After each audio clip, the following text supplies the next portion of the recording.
Okay. Good morning, everyone, and welcome to this morning's Government Affairs Forum featuring Boston Mayor Michelle Wu. I'm Jim Rooney, President and CEO of the Greater Boston Chamber of Commerce, and it is very exciting to host our first in-person forum featuring a mayor of Boston since 2019. And we're especially thankful to have this return recorded in history as Mayor Wu's first Government Affairs Forum, as she is Boston's first woman and first person of color elected mayor in the city of Boston.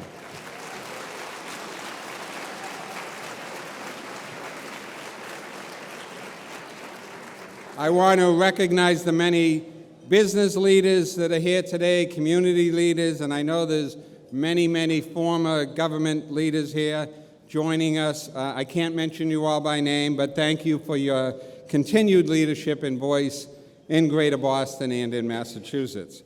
I do want to make a few commercial messages, a few upcoming chamber events of interest. On October 6th, we will host our final event in the Future of Work series, featuring a conversation with regional business leaders. And on October 18th, we will gather again in our Government Affairs Forum for a discussion with some of the newest Boston City Councilors to give you an introduction to them and them an introduction to Boston's business community. You can find out more and register for these events on bostonchamber.com. We're almost ready to get started, but I do want to acknowledge and thank our Government Affairs Forum sponsor, Bank of America. I'm pleased to turn the podium over to Mihal Chamberlain, President of Bank of America and Chamber Executive Committee member, to introduce Mayor Wu.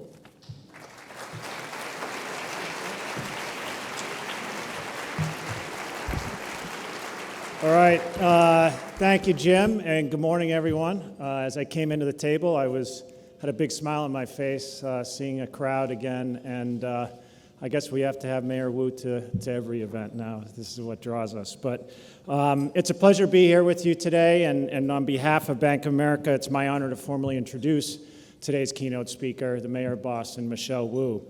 Since taking office last November, Mayor Wu has launched initiatives to revitalize downtown in the wake of the pandemic, ensure local businesses owned by women and people of color have opportunities to compete for and be awarded large contracts, celebrate our legacy businesses, and attract and retain diverse talent for our workforce. She is an advocate for economic equity, sustainable communities, and creating opportunities for all residents to build generational wealth. As mayor, she's working coalition to deliver bold, systemic change to advance a Green New Deal, increase affordable housing, expand public transit access, close the racial equity gap, and continue to build an inclusive city for all Bostonians. Mayor Wu is a public school mother of two, and we're so grateful and fortunate to have her with us here this morning to provide her vision on the future of Boston. So without further ado, please join me in welcoming Mayor Wu to the stage.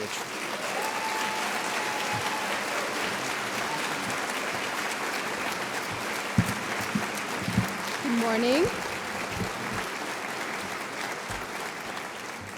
Thank you so much, Michal. Thank you to Jim and to your entire team and to everyone for being here. It is wonderful to see all of the leadership of the city together again in person and ready to start out an exciting day. I know that the many elected officials and colleagues who are here will be recognized, and I don't want to get into hot water the first thing by trying to acknowledge everyone and missing someone. So I'll start by mentioning some of the folks who I know are here, some of our cabinet chiefs who represent the talent today in City Hall and who I'm honored and blessed to work alongside. I'm grateful for my incredible Chief of Staff, Tiffany Chu, who brings an entrepreneurial background every day to the work that we do. Everyone in this room knows our Chief of Economic Opportunity and Inclusion, Sugun Irowu. He and his team are here, and they are fighting to make sure that Boston's growth and vibrancy truly touches every neighborhood, and doing an incredible job. We are also joined by our relatively new Chief of Planning, Arthur Jemison. There's Arthur.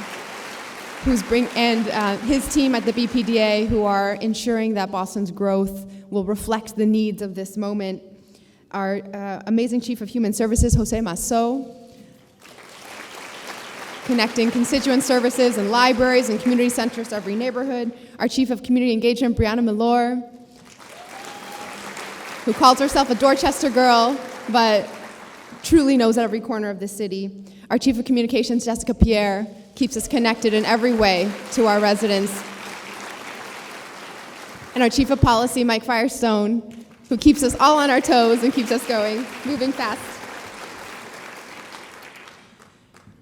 Not to start on a very somber note, but I do just want to note how much I am just despairing and watching with tremendous emotion what's happening with Hurricane Ian in Florida, and to see that the risks that we face are playing out every single year, every single month for our communities, and so just thoughts and hopes for a recovery, and we will be doing everything we can here in Boston to support what our neighbors need as they're facing this tremendous time of crisis. I'm looking around also and realize that it was not on my list, but I see our amazing Chief of Housing, Sheila Dillon, here. Thank you so much, Sheila, for all that you're doing for the city. So yesterday morning, a few hours before this time, I was bouncing down Washington Street in the back of a yellow school bus, surrounded by a group of our 3-, 4-, and 5-year-olds headed to school. And I will say, that was the most well-behaved little bus I've ever been on. It was not as rowdy as this crowd, with Jim trying to shush everyone to get going. And it turns out, it'd been a little while, but it turns out that those bus seats that I remember sitting in as a child and feeling like the back of the seat stretched all the way to the top of the bus, when you're a grown-up sitting there, it's just about at eye level. But if you're in the back, the bounces are still just as big as you remember. And that feeling of excitement, kind of standing on the street, looking around the corner, waiting for the yellow bus to come, it brought back a lot of memories for me. This was a bus route that we'd been having some challenges with, and especially for our special education students who need to ride with a bus monitor to ensure care door to door, home to school. The logistics are quite complex, and so I wanted to see firsthand what that involved. Now, our ride to the Henderson School yesterday went great. It was smooth, it was on time, but I am still in awe of how many little things had to go right for us to make that happen. Avoiding trash trucks and traffic, managing really tight turns on some of our residential streets, each student boarding quickly and efficiently, getting settled by that amazing bus monitor, and the route being covered in the first place thanks to our new school bus drivers contract that has helped us increase staffing and build a pipeline in the workforce. And for those 7 students that I was riding with, it was just awe-inspiring. And then to think our amazing teams are transporting more than 20,500 students in BPS and beyond every single day. We are now at a 90, a little over 90% of on-time arrival rate, and that is growing every day. 99% of our buses arriving within 15 minutes of the first bell, and we won't rest until every single child gets to school on time and has every minute of learning that they are due. I've been on the job now for 10 months, a week, and 2 days, not that anyone's counting. And through these 317 days, through an Omicron surge, simultaneous hiring processes for school superintendent, police commissioner, fire chief, BPDA director, and many important cabinet roles, through record snowfall, through the Celtics making it this close to a run to the finals, and a 30-day Orange Line shutdown, I have more faith than ever in what's possible for our city.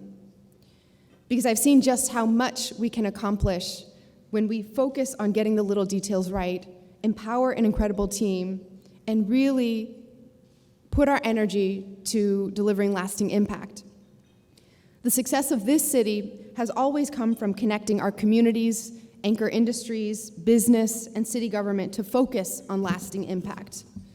Boston's business community has always been tough willing to take on the odds and believing in the possibility and promise of our communities. 230 years ago, a group of business people met to discuss the creation of a new bank in Boston, which already had 2 established entities here. And just a few months after this bank was chartered, people were already placing bets locally, 2-to-1 odds, that this endeavor would fold before ever issuing a bill. Instead, in its first 112 years of operation, through the War of 1812, a civil war, multiple yellow fever outbreaks, the Panic of 1837, this bank declared semi-annual dividends uninterrupted. And today, State Street remains the second oldest continually operating financial institution in the country, setting the standard for excellence in asset management in the world and as a partner here in our city. So many of our businesses grew from a place of recognizing needs in our communities and resolving to meet them. By 1810, our young nation had just 2 general hospitals across the country, neither of which were in New England. And recognizing that no city can contribute fully to the health and progress of our nation unless her own citizens were healthy, 2 Boston physicians started a public campaign to try to raise funds for a general hospital. And as we continue to do to this day, our community came together, giving donations ranging from 25 cents to $20,000 to a 273-pound pig. In the following year, the state legislature granted a charter of incorporation for Mass General Hospital. And more than 200 years later, Mass General Brigham is our largest employer in the city and consistently shatters records as the top healthcare facility in the world. Some needs are more straightforward than others, right? Every city needs a hospital and a bank. But the President of the United States doesn't choose just any city to be the site where he announces his ambition to cure cancer. He chose our city. He chose Boston because we've made clear our choice to be the place for life-saving innovation, from COVID vaccines and next-generation antibiotics to treatments for cystic fibrosis and Alzheimer's. Boston exports big ideas to the world, saving lives and reshaping our society. And today, companies like Ginkgo Bioworks are changing what's possible for generations to come, already showing national leadership and exporting our talent to run the new ARPA-H, Advanced Research Projects Agency for Health, which we are fighting for Massachusetts to be home to. As mayor, I am committed to partnering with all of you to ensure that Boston continues to be the best place in the world to do this work. Our history shows that this city rises and falls on the close relationship and mutual support between our anchor institutions, many of which you represent in this room, and our community. It was the interconnectedness between our industries and government and culture that led Boston to being called the Athens of America in the 1850s. Our merchants, carried by the fastest ships in the world, built in East Boston, traded all over the globe. Our factories led the nation in producing textiles and shoes, the most needed goods at that moment. 3,000 miles of railroad connected us to virtually every single manufacturing center in the region, while journals like The Atlantic, alongside local civic leaders, shaped the national discourse. And the newly landscaped Boston Common and other squares and spaces throughout the city redefined what it meant for everyone to have access to open space in the American dream. 100 years later, in 1950, Boston was a city of 800,000 people, more than we ever had before and more than we've ever had since. It was in that year the Elma Lewis School of Fine Arts and the Storyville Jazz nightclub opened, and construction first began on Storrow Drive, sealing the fate of moving trucks for decades to come. But we reached that peak of our population without a sustainable plan for the future. Our infrastructure was crumbling, trust between businesses and city government had eroded, and our neighborhoods were deeply segregated, with nearly 90% of Boston's residents of color concentrated in just 2 neighborhoods, Roxbury and the South End. We were a city of many, but we'd failed to become a city for everyone. This division grew to a boiling point with the busing crisis, and by 1980, Boston was home to only a little over 560,000 residents. Today, we're a growing city again, numbering near 700,000, and we're fighting with the census to get every person to count. But we know that growing successfully, sustainably, means embracing our greatest challenges as opportunities to come together, to remember that the roots of our growth are embedded in the needs of our communities, and to rely on being nourished by the unique and interconnected pillars that drive our economy here. World-class financial services and healthcare, fed by a pipeline of unparalleled higher education and a vibrant public sector, all drawing energy from and lending resources to the most advanced life sciences industry on the planet, home to the most engaged residents anywhere you'll find.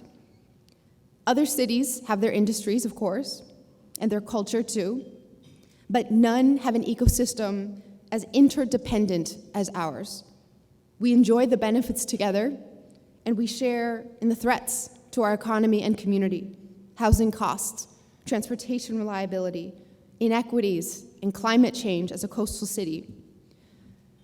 70 years ago, Boston's population peaked at just over 800,000 people, and we haven't grown back to that since. A city without adequate space for people is a city losing kids and families, where residents of color and frontline workers are pushed out, a city where employers struggle to recruit and retain because families struggle to afford to stay. And those who can least afford it are facing the greatest climate risks to health and safety, as we're seeing playing out in Florida. Today, we're laying the foundation for Boston to reach that population peak once again, 800,000 people, but this time as the greenest, most family-friendly city in the country, a place where people come to do good and where everyone can do well. To make that a reality, to make housing affordable, transit accessible and reliable, to make public education a point of pride for every family in our city, we need to have the infrastructure and resiliency to continue growing. Because right now, housing costs are driving families of every size and every income level to look elsewhere. The City of Boston, our city government, has 2,000 open positions right now, today. The MBTA has roughly 1,500 vacancies. We're all working to fill these roles from every angle, but the cost of housing is squeezing the very people who keep our city and region running. And we know that many businesses, large and small, are facing the same challenges. As the pandemic has shifted how and where we work, we can't afford to just orient around preventing workers from getting priced out. We need to be actively empowering people to thrive here, to put down roots and raise families, to be able to eat well, play hard, get around efficiently, and live comfortably. All of that starts with creating more housing, thousands of units in different sizes and at all income levels, which is why, while other cities across the country use their ARPA dollars, their federal recovery funds, to plug budget gaps, our healthy financial management gave us the room to do more, and we've put those dollars in Boston to housing affordability. Earlier this year, the Boston City Council approved plans for the largest housing investment in Boston's history. More than $380 million across our federal funds, operating funds, and city capital budget to preserve existing affordable units, help finance new housing, and boost homeownership across our neighborhoods to close the racial wealth gap.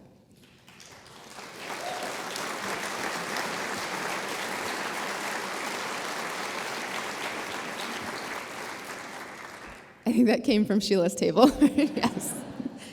Our agenda starts with the foundation of housing affordability, but strong strategic investments require strong execution and follow-through to be effective. So in the coming days, I'll be signing an executive order to accelerate the production of affordable housing in our city. After reviewing the current process carefully, we have found that it takes an average of 11 months to get approvals for affordable housing developments. Our executive order will work to cut that time in half. And in streamlining the timeline on these projects, I am confident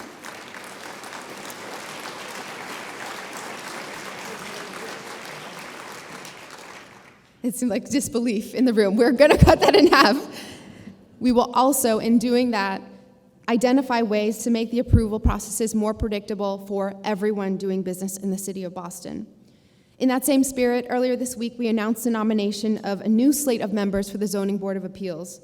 These leaders bring a wealth of expertise to the table and represent the diversity of our communities, from city and transportation planning, community development and construction, affordable housing creation, sustainable development, and architectural design.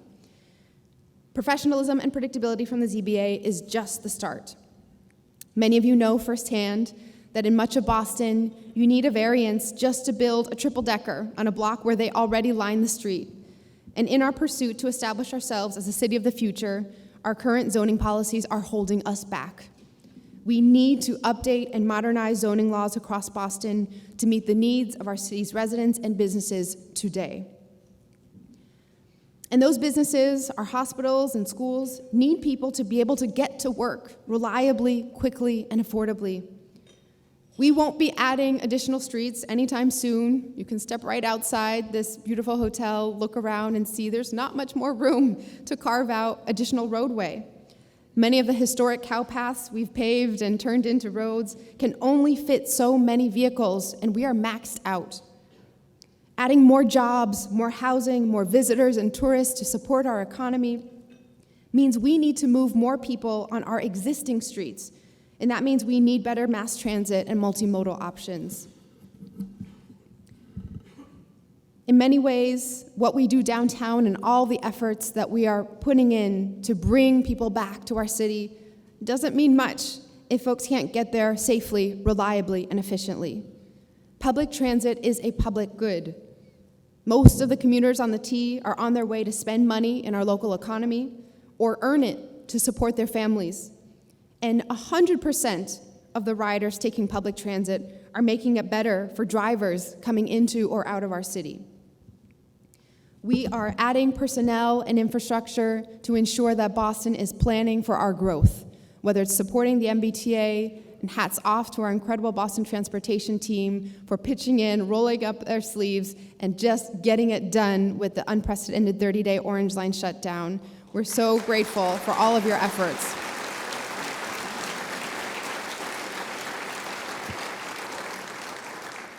We've seen during that period that Boston, in fact, can move quickly and nimbly when a big challenge is presented to us, that we can restripe roads, we can think about traffic patterns, we can move the flow of commuters down our streets, we can set new records for cycling by opening up bike share to all. That demand and that appetite is there, and we need to keep the momentum going. Our future rests not only in updated tracks and signals, but staffing up our agencies and ensuring that the big infrastructure projects can be accelerated, from the Alston Interchange to electrifying the Fairmount line to connecting the red and blue lines to ensure that thousands of more workers will be able to rely on getting to where they need to go. Of course, our work can't end there, and in the increasingly competitive race to attract talent in a globalized economy, we can't allow our most valuable pipeline to become a hurdle. As a Boston Public Schools mom, I'm acutely aware of the ways in which our school system has the ability to either open doors for our students or hold them shut. With the Green New Deal for Boston Public Schools, we're making a multi-billion-dollar commitment to rebuild crumbling pre-World War II school buildings, to decarbonize our city's building sector, and make crucial investments in the workforce of the future.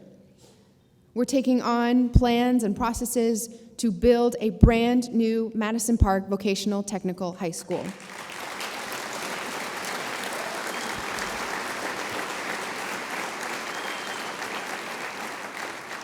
We're drawing lessons from some of the most innovative vocational schools in the country, from the dreams and the plans and the efforts of our community members who have been fighting for this for decades. And like so many of you, I know that a new Madison Park, deeply connected to Boston's communities and to leading our growth industries, would be transformative not only for the Boston Public School system, but the organizations you lead and our entire economy. As the challenges that our businesses face grow more complex, the importance of well-resourced, well-equipped talent will continue to be that key differentiator in the Boston region, the key difference that sets us ahead as our economy continues to shift. Part of that is also thinking about the core of our regional economy and how we revitalize and continue to support downtown Boston. I know that not every employer has the luxury of a big, beautiful concrete building to entice workers to come back to as we do in City Hall. Which is why our administration has spent a lot of time thinking and partnering with you all about the future of downtown. This is the economic and cultural engine, not just for our city, but for Eastern Massachusetts and New England. It feeds into the lifeblood of our neighborhood business districts and residents across every community in Boston.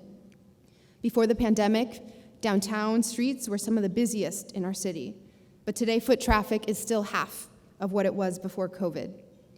Economic activity is down 20 to 40% from pre-pandemic levels in industries like retail, tourism, and hospitality, and remote work has left office occupancy levels at just 30% of what they were pre-pandemic levels, as 1 in 2 downtown workers has a job that can be done remotely.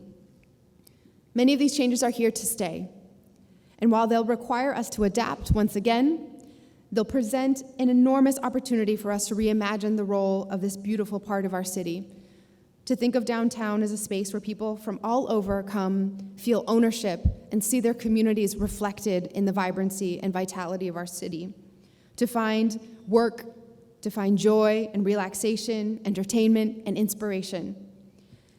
In the coming weeks, we'll be unveiling a report that we've been working on for some time with the Boston Consulting Group, my business alma mater, laying out the city's vision for the future of downtown. That future is one where our downtown is an inclusive, round-the-clock neighborhood filled with new homes, diverse businesses, world-class public spaces, vibrant nightlife, and a thriving arts and culture scene. The report covers a lot of ground, but in broad strokes, our strategies will focus on converting unused office space to new housing, investing millions of dollars in cultural programming and placemaking, and supporting dozens of new retail businesses from entrepreneurs reflecting the diversity of our city to fill many of these downtown vacancies. And we need your help to keep that going. In line with these goals, and with the leadership of our cabinet focused on economic opportunity and inclusion, the City of Boston will be launching a commercial acquisition program, recognizing that our small businesses are facing the very same pressures that our residents and homeowners are facing as well, renters and homeowners are facing. In partnership with the BPDA, the Mayor's Office of Housing, and our Office of Arts and Culture, we will be putting resources to help artists, small business owners, and entrepreneurs take ownership of their spaces and be able to find that stability to be truly rooted in our community as legacy businesses for generations to come.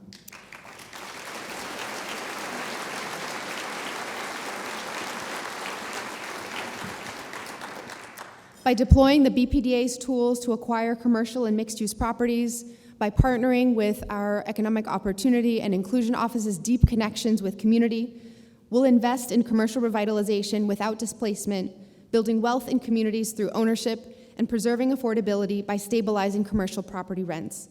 Because at the end of the day, our growth is strongest and most sustainable when we are lifting as we climb. When we center the needs of the people and communities who, given the chance, would do anything to bring more life and joy to this city they call home. There's a lot more that I want to go to and talk about, and I know Jim and I will get into some questions about many of the other big topics that are front and center in mind. So I'll wrap here by just saying, yesterday, riding that school bus was a reminder that, yes, a lot of little things need to go right for us to get where we need to go. So as we think about addressing our pressing issues around housing, transportation, climate, and investing in our schools and workforce equitably as a vehicle to deliver the improvements we need, I also want to remind everyone that sometimes the big things, like the backs of those tall bus seats, with time and perspective, aren't always as big as they seem. And maybe even more importantly, it is within our power to get the little things right, too. This community has a history of doing just that, and together with your partnership with the business community as a key force, we can make sure that it has that future as well. Thank you so much, everyone.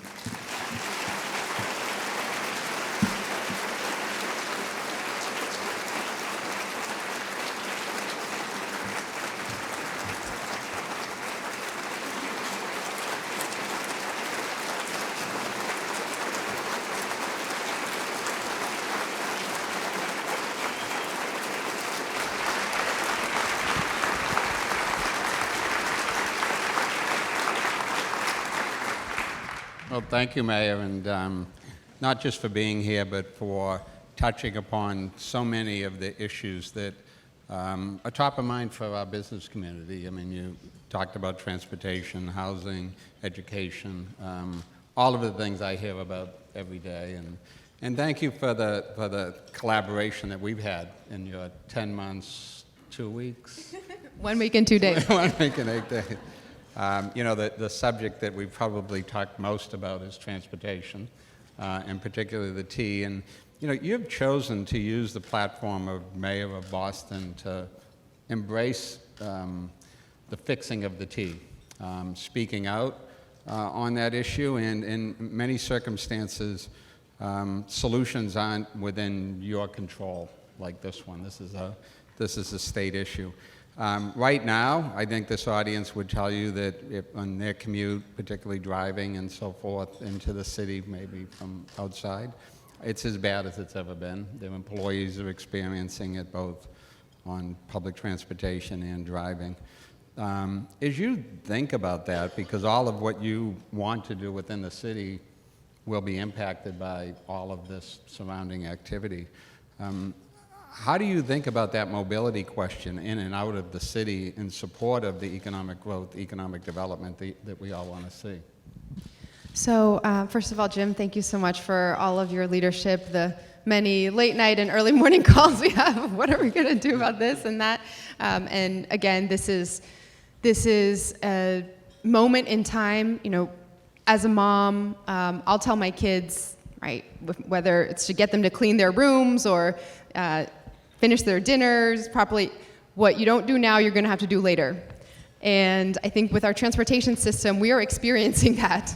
We are doing now what we didn't do before. And those investments that were deferred, the maintenance that was delayed, that piles up, and it ends up costing a lot more for all of us, not only just to put dollars to fixing the system, but the costs that we are all absorbing with employees who are late, stressed out, thinking about taking other jobs, trying to find other alternatives. And so I think the city, for a long time, it seemed like the best thing for the city to do was just to say, so sorry, this is not our issue, and we hope the state will get to it. That is, we can't afford any more delay. We cannot afford to look away from what is really the foundational issue that makes housing accessible, that makes our economy function.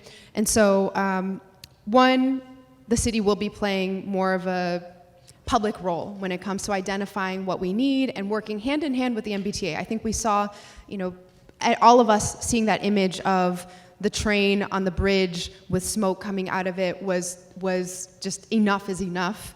And we needed big solutions for some time. That was really a catalyst, I think, to say, let's just rip the Band-Aid off and do it well, get it done. Now, I didn't expect that we would have 2 weeks' notice to get that into motion, but look what's possible when our teams come together at the city, state level with business partners, with employers. So the City of Boston will be doing everything we can internally. We are still in control of how we design our streets, what gets priority, how we update our signals. We have 46 open positions in the Streets and Transportation Cabinet, from engineers to frontline staff. And we need to be voicing the need to look ahead. So the City of Boston is actually a partner alongside the state, jointly applying for federal grants to fund the Alston Interchange project. It's a little bit unusual that the city's getting involved, but this will be generational. These infrastructure changes are needed immediately, and if we don't step up and fight for them, we need your help to push the federal government. We need your help to push at all levels of government to just ensure that transportation remains on the front burner. It doesn't have to be this way. And I also try to remind everyone that we can't feel like it's a hopeless situation either. Sometimes you think about all the things that are needed, all the lines that need improvements, and the many, many thousands of people. To solve traffic, it only takes getting 5% of cars off the road. You don't need to get 50% of people to stop driving. We're not trying to attack way of life or to change how people think about what's possible, managing the pieces that they need to get done in their lives. But just creating room for cars to maneuver around each other doesn't take that much. And so behavior change, the infrastructure change, the ability to create other options. We set 7 different records. We broke 7 different records for bike share usage over the course of 2 weeks in making blue bikes free in Boston. And so imagine what's possible if we really make it safe for all to ride a bike if it's possible for them, to walk where they need to go, to take the T and rely on that. And sorry, the last thing I'll say on this, Jim, I'm already going on too long. It's also important for us, how we're thinking about it within the city is really breaking down silos and how we do our work. And so our streets cabinet works hand in hand with Sheila and our housing cabinet with Arthur around planning, with Reverend Mariama around climate planning. As we think about where our city grows, in neighborhoods like Charlestown, where in fact there is a lot of development potential that could be unlocked, how much we are able to sustain and support is limited. The limiting factor is transportation infrastructure. Well, thank you for using your leadership capacity, your platform as mayor, to take on this issue, and political capital, quite frankly, to take on this issue, and please consider the business community a partner as we think about the interventions necessary to achieve the transportation network that we want.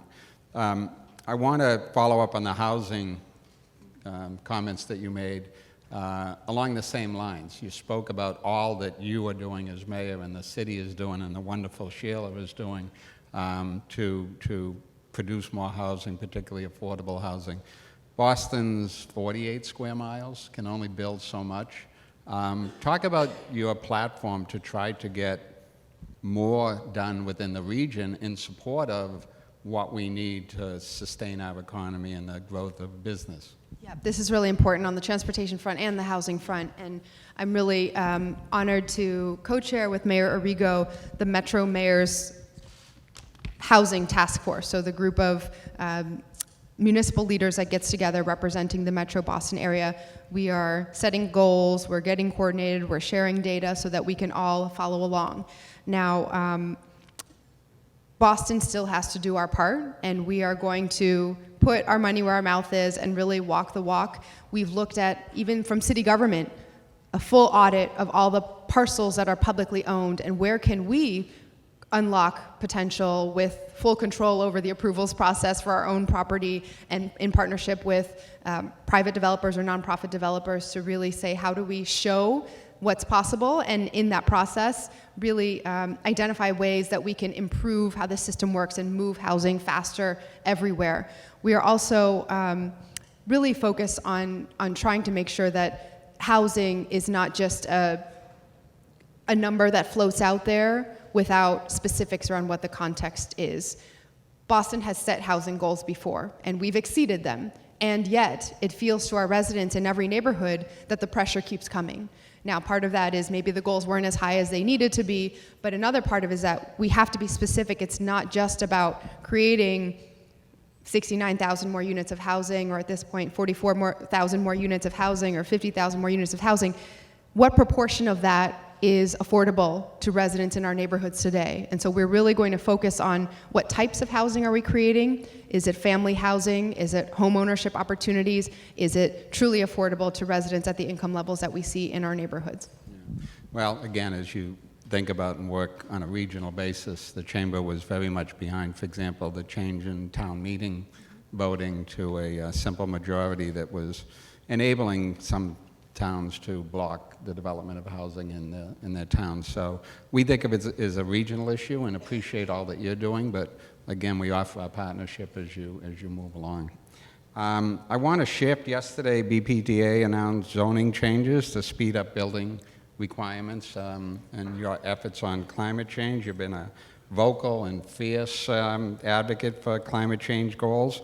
Some have argued these climate change resiliency goals, while aspirational and bold, some say they lack feasibility, practicality, in some cases come with trade-offs against our housing goals, that housing may not get built if there's too much required in terms of the climate change issues, and other public policy goals, cost of living, and so forth. How do you think about, I know you're aware of this, how do you think about those trade-offs when we talk about environmental and climate change goals and how they might affect other public policy initiatives.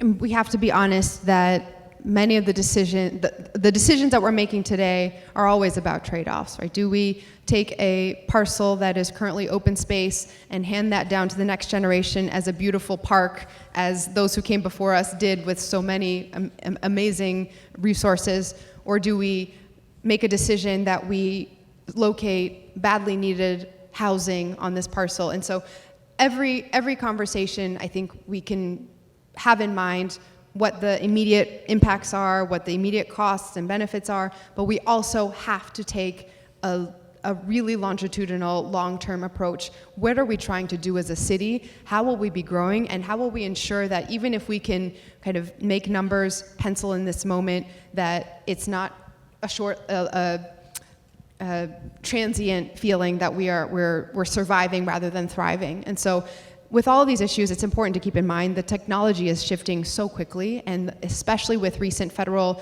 legislation that changes the incentives for industries at large related to different rebates or programs or funding that's available. I think the best thing that we can do as a city is to move past the what if and how will we make it work and will this result in unintended consequences by just finding ways to create proof points, finding ways to create tangible examples with partnership from you all, ideally, but we're looking at our school buildings, which are already in need. I mean, you've set foot in so many of our school buildings, and I think most folks might be shocked to, when you're sitting inside some of them, to say this is in the city of Boston, right? Buildings that paint is peeling and really does not match the level of what our young people deserve. And in that process, trying to say we're not only going to fix the problem of a functional, safe, healthy building, but do it in a way that shows we can make the economics work, we create new jobs from it, we're deepening the green economy here in Boston. One quick example, we're transitioning our fleet of municipal vehicles to be electric. That comes with a lot of decisions about kind of a chicken and egg about where the charging stations are located and how we build that infrastructure. But we're starting with a small bite, 20 school buses, through funding that's available and now even more from state and federal programs. And not only procuring those electric vehicles and figuring out how to house them and charge them and build that infrastructure, but creating the direct job pipelines through a partnership at Madison Park for our students to learn how to service electric vehicles and then step into those jobs as well. And so every decision that we make, we're going to seek your feedback and ensure that we can understand what this means tangibly on the ground today, while still pushing to think about the larger interconnected benefits that we could all experience. Right. And on the education front, I do want to acknowledge that as it relates to the Boston Public School systems, a huge, big step forward in trust and confidence is the appointment of Mary Skipper as the superintendent, a real rock star in the education community, and we're looking forward to working with her. And it was music to the ears of this audience to talk about a new Madison Park High School, and again, consider us a part of it. And I know that I can say whatever you need from the business community to make that happen. Give me another early morning call and we'll talk about it. As you might expect, there's some people from the development, real estate, construction community here. Developers and investors love certainty. And predictability. I mean, they thrive on that. You've signaled and made leadership changes in structure, process. I know there's still some ongoing things. What can we expect? What's your message to that community in terms of what they can expect in the world of development in Boston? Predictability helps all of us. That is what we are aiming for. And I think the vision of where we're headed with a zoning code that actually matches our needs, a process that is far less cumbersome, that doesn't result in undetermined numbers of community meetings that drag our residents out to just be in this embattled feeling situation, that is what we all share as an end goal. Now, how we get from point A to point B, I know is what causes a little bit of anxiety, and what will the transition feel like. The BPDA and Chief Jemison and his team have been really working to ensure that there's predictability in the pipeline as we manage what's coming in, while we make the changes and set the structures that will shift what organizationally we focus on.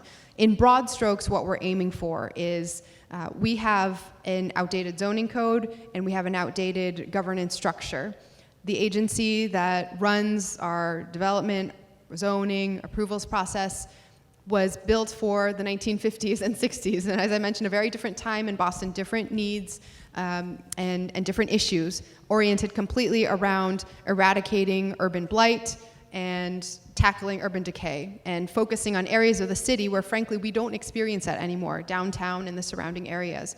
We need to use that same muscle, that same coordination, focus, and long-term planning power to deliver resiliency, equity, and affordability in our city. And so this is about how we make our processes more efficient, invest in the human capital internally to be able to follow through on that, and then set clear expectations so that there's more predictability across the board.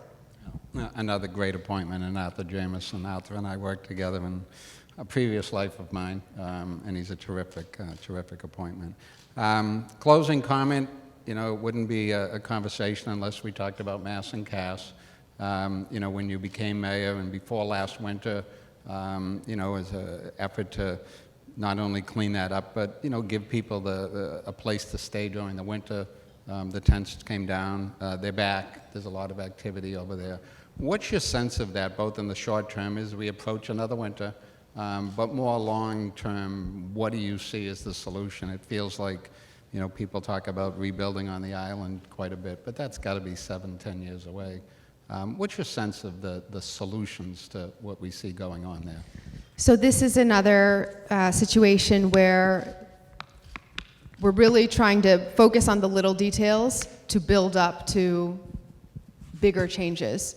And it may not feel or look, given the density of unhoused residents who are still in the area and some seeking treatment, some seeking services, it may not feel like we are close to solving a challenge, but it's a decade-plus challenge in the making that we are unraveling many layers to get to root causes for.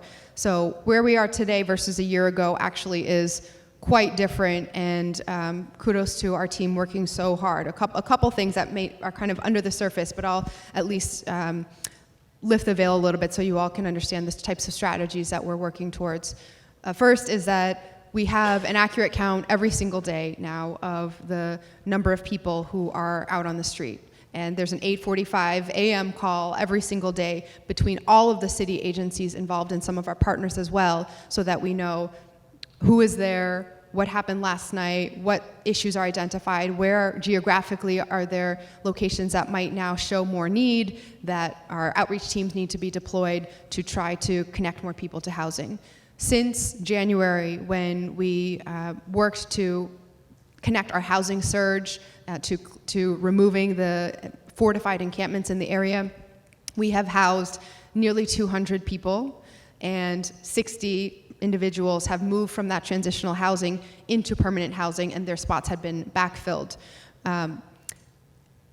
On average, there are about 170 to 200 people out every single day, some portion of whom are residents who are working directly with the city and receiving services, and a significant portion are folks who are coming in from all over. Often when I'm there, I'll meet people who traveled from Rhode Island or beyond or throughout the region to come to Boston as a center city with services. And so this is truly a challenge that we need statewide support on, federal support really, but we're working to set up transportation. Now there are shuttles that can help transport anyone in need of services or day space to other locations set up. We have partners like Whittier Health Center and St. Francis House, and so several dozen people will board the shuttle every morning and seek services in a different part of the city. We're working to locate more low threshold housing and have proposals, whether through Pine Street Inn or other partners, to try to provide some more resources, the Shattuck Hospital being another location where there is real potential to ensure that we are expanding the pipeline of supports and services. And we're keeping Long Island as a medium-term solution as well. Monday, we'll be going out again, visiting with the Boston City Council to talk about city-level solutions. But this is an example of a situation where we can't move fast enough, and often as the more success the city experiences, the more need that we receive, and so we really need regional and statewide support here. Well, Mayor Wu, thank you for your time today. More importantly, thank you for your bold leadership that you've brought to the position of mayor. I think as we listen to the speech today, we've identified quite a list of opportunities for partnership and collaboration between business and city government, and I certainly look forward to working with you hand in hand to tackle those issues. So please join me in thanking Mayor Wu. Thank you, everyone.